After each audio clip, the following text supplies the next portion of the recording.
नमस्कार, मैं अभिमन्यु कुमार आपके सामने एक कविता लेके आया हूँ जिसका शीर्षक है मैं सबसे छोटी हो जाऊँ।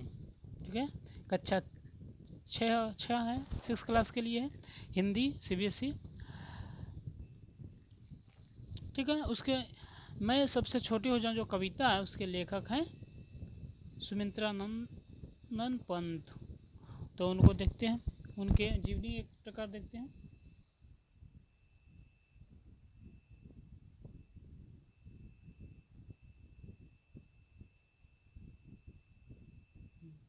सुमित्रा नंदन पंत का जन्म हुआ 20 मई 1900 ईस्वी में।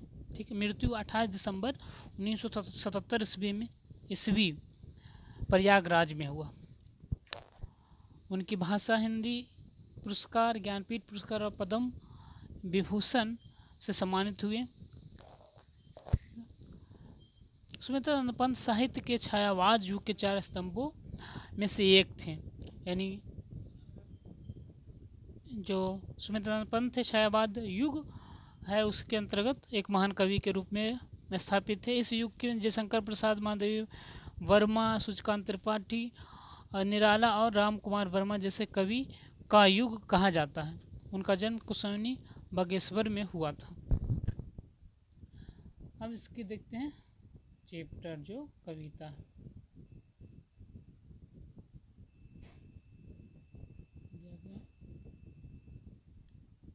कविता का शीर्षक है मैं सबसे छोटी हो जाऊं। कवि अपने आप को जो बचपन है, कितना बचपन खूबसूरत होता है, आनंदित होता है, उस दिनों की याद करते हुए इस कविता को लिखे हैं। अपने आप को मैं सबसे छोटी जैसा माने हैं कि मैं अब सबसे छोटी रहूं। घर में जो सबसे छोटे बच्चे होते हैं उनका लगाव माता पिता को अधिक होता है, इसीलिए वे अपने उस दिनों को याद करते हैं, वे ये कविता को लिखे। ठीक है। देखते हैं। मैं सबसे छोटी हूँ, मैं सबसे छोटी हूँ, तेरी गोद में सोऊं, तेरा आंचल पकड़ पकड़ कर फिरूं सदा माँ तेरे साथ, कभी ना छोड़ूं तेरा हाथ, बड़ा बनाकर पहले हमको तू पीछे छलती है मात, हाथ पकड़ फिर सदा हमारे साथ नहीं फिरती दिन रात, अपने कर से खिला धुला मुख, धूल पोछ सज्जित कर गात, थमा खिलौना नहीं सुनाती हमें सुखद परियों की बात, ऐसी बड़ी न हूँ मैं, तेरा स्नेह न खोऊं मैं, तेरे आंचल की छाह में छुपी रहूं निष्पह निर्भय, कहूँ दिखा दे चंद्रोदय। कविता तो यह कविता की कुछ पंक्तियाँ देखते हैं। सबसे पहले इसमें कुछ कठिन शब्द देखते हैं। जैसे पहले बताया गया है, ऊपर पंक्ति से देखेंगे। ऊपर पंक्ति में है गोदी या गोदी में होता है माँ का गोद। ठीक है। अंचल, अंचल का क्या अर्थ होता है? आंचल या साड़ी का छोर भी कहते हैं। फिरू में से घूमू। छलती का अर्थ होता है धोखा देती। मात का अर्थ होता है माता। ठीक है। यहाँ मात लिखा हुआ, उसका अर्थ है माता, माँ को कहते हैं। इसके आगे कुछ शब्द देखते हैं। जैसे कर, कर का शब्द यहाँ है हाथ। मुख का अर्थ मुंह। गात का शब्द है, गात शब्द है, इसका अर्थ है शरीर। सुखद का अर्थ है सुख देने वाली। निर्भय का अर्थ होता है निडर। निस्पृह का अर्थ होता है बिना इच्छा के। और चंद्रोदय जो आखिरी शब्द है, चंद्रोदय का अर्थ है चांद का निकलना। ठीक है। तो इसमें कुछ पंक्ति देखते हैं। यह कविता मैं सबसे छोटी हूँ, यह है बाल कविता के अंतर्गत आता है। यह बाल मनोविज्ञान मनोभाव पर आधारित कविता है। इसमें कवि अपने आप को चाहती है कि मैं बालक बनकर रहूं, माँ का सबसे छोटा पुत्र या छोटा पुत्री, छोटा बच्ची बनकर रहूं, ताकि माँ का उनसे लगाव बहुत अधिक होता है, वह आनंद को प्राप्त करूं। कविता में कवि अपनी माँ की सबसे छोटी संतान बनने की लालसा रखती है। ठीक है, कवि ऐसा लालसा रखती है कि मैं सबसे छोटा माँ का सबसे छोटा संतान रहूं।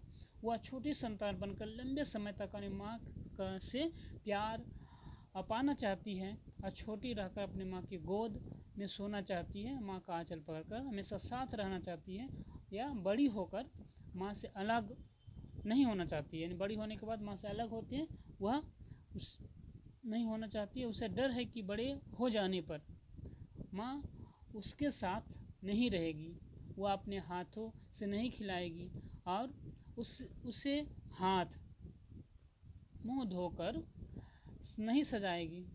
वह उसे परियों की कहानी नहीं सुनाएगी, ना ही उसे खिलौने देगी। बड़ी होकर माँ के स्नेह खोना नहीं चाहती। इसी पे आधारित यह कविता। ठीक है, और माँ सबसे एक बच्चे कहाँ सबसे सुरक्षित महसूस करता है? एक बच्चे अपनी माँ के आंचल में रहकर ही अपने को पूरी तरह सुरक्षित महसूस करती है। तो कुछ पंक्ति देखते हैं ऊपर से। माँ सबसे छोटी होऊं, तेरी गोद में सोऊं, तेरा आंचल पकड़ पकड़ कर फिरूं सदा माँ तेरे साथ। कभी न छोड़ू तेरा हाथ, बड़ा बनाकर पहले हमको, तू पीछे छलती हो मात। हाथ पकड़कर फिर सदा हमारे साथ नहीं फिरती दिन रात। इस पंक्ति से कहा बताया गया है, अंचल का अर्थ बताएं कि आंचल होता है। तो एक छोटी बच्ची अपनी माँ से सबसे छोटी संतान बनकर रहना चाहती है, ताकि वह अपनी माँ की गोद में सो सके और माँ का आंचल पकड़कर उसके साथ साथ घूम सके। वह अपनी माँ के साथ छोड़ना नहीं चाहती है।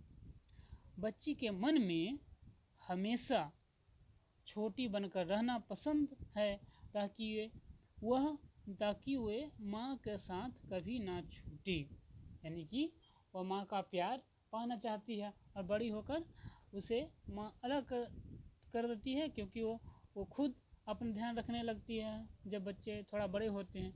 इसी से जो कवि हैं सुमित्रन पंत, उनका कहना है कि मैं एक माँ का प्यार पाता रहूं और माँ का सबसे छोटी संतान के होकर रहूं। उसके नीचे देखते हैं कुछ और पंक्ति हैं दूसरे काव्यांश में कि अपने कर से खिला धुला मुख, अपने कर से खिला धुला मुख, धूल पोंछ सज्जित कर गात, थमा खिलौना नहीं सुनाती हमें सुखद परियों की बात।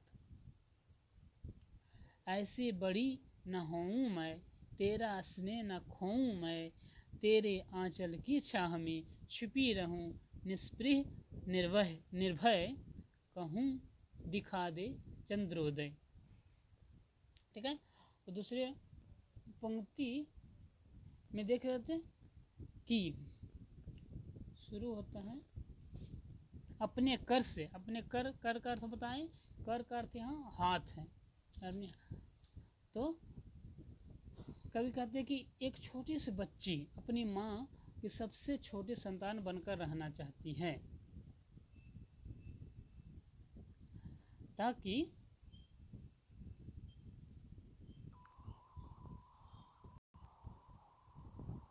ठीक है, तो वो चाहती है कि माँ की सबसे छोटी संतान बन के रहें, ताकि माँ का साथ एक लंबे समय तक मिल सके। और उसे डर है कि बड़े होने पर माँ उसे खिलाकर तैयार करके हाथों में खिलौना देकर अलग कर देगी। वह उसे ना तो परियों की कहानी सुनाएगी, ना अपनी गोद में सुलाएगी। वह बड़ी होकर माँ का प्यार खोना नहीं चाहती है। वह माँ के आंचल रूपी छाँव में रहकर अपनी पूरी तरह सुरक्षित महसूस करती है। वह चाहती है कि सदैव माँ के आंचल में खेलती रहे और माँ से चंद्रोदय देखने की जिद करती रहे। ठीक है, तो ऐसा चाहती है कि अपने माँ के सबसे छोटी संतान होकर रहे। और इसमें कुछ प्रश्न है, तो इस सब प्रश्न को देखेंगे अगले वीडियो में। इसमें कोई भी अगर कुछ प्रश्न है, कुछ निष्क्रिय का अर्थ होता है बिना के, निर्भय का अर्थ होता है डर, निडर या बिना भय के। ठीक है, ऐसे कोई भी प्रश्न हो तो आप कमेंट बॉक्स में लिख सकते हैं अपने प्रश्न को। बहुत बहुत धन्यवाद।